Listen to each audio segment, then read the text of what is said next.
Angin di teluk kaca tidak pernah benar-benar bertiup, ia hanya bersirkulasi dalam ritme statis yang membosankan.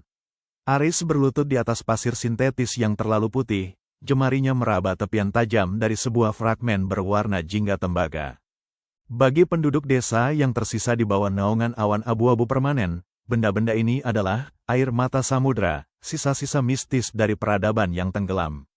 Namun bagi Aris, setiap pecahan kaca yang ia kumpulkan adalah kepingan teka-teki tentang Elara, istrinya yang setahun lalu berjalan menembus kabut pantai dan tidak pernah kembali. Di dalam podoknya yang sesak, sebuah mozaik raksasa terhampar di lantai, berkilauan dalam keremangan.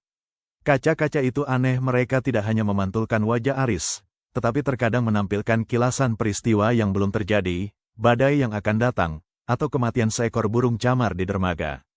Aris terobsesi. Ia yakin jika ia berhasil menyatukan setiap pola warna yang tersebar di sepanjang pesisir, mozaik itu akan menjadi gerbang atau setidaknya sebuah jawaban di mana Elara berada. Suatu sore, setelah badai frekuensi tinggi yang membuat telinga berdengung, Aris menemukan fragmen terakhir. Berbeda dengan yang lain, kaca ini berwarna hitam legam, pekat seolah-olah ia menelan semua cahaya di sekitarnya. Saat Aris meletakkannya di pusat mozaik, sebuah getaran mekanis yang berat mulai merambat dari bawah tanah, mengguncang fondasi podoknya. Dengungan yang selama ini ia kira adalah suara mistis tiba-tiba berubah menjadi suara statis radio yang tajam. Lantai podoknya mulai memproyeksikan data digital yang bergerak cepat di atas permukaan kaca. Mozaik itu bukan sekadar seni, itu adalah unit pemrosesan data yang rusak.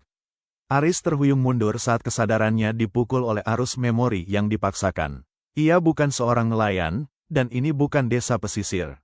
Ia adalah Chief Structural Engineer dari Aegis 7, sebuah kompleks bunker pemukiman raksasa yang dirancang untuk mensimulasikan kehidupan bumi sebelum atmosfer terbakar habis.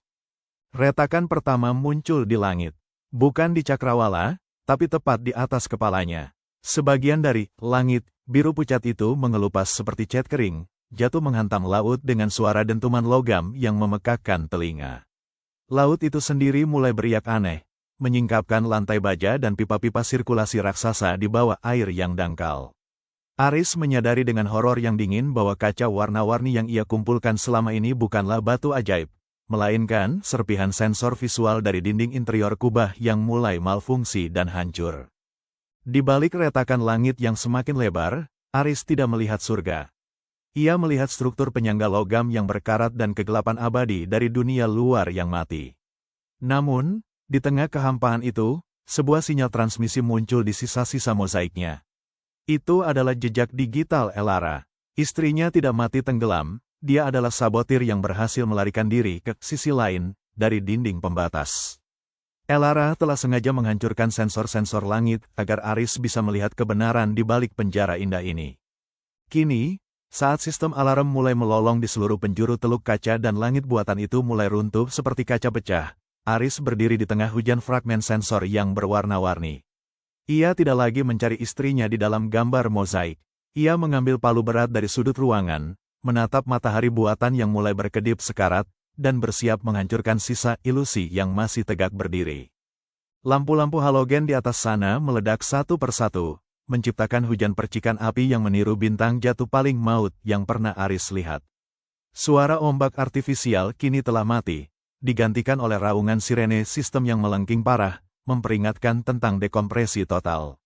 Aris tidak lagi ragu. Ia mengayunkan palu beratnya ke arah dinding udara yang bergetar di hadapannya, titik di mana proyeksi cakrawala mulai memudar menjadi barisan kode digital yang rusak.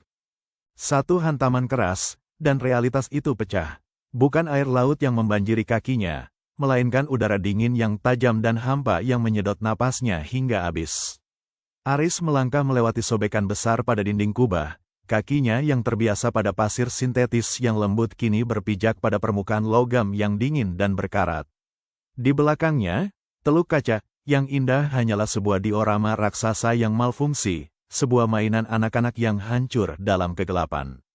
Di depannya terbentang koridor panjang yang diterangi lampu darurat berwarna merah darah.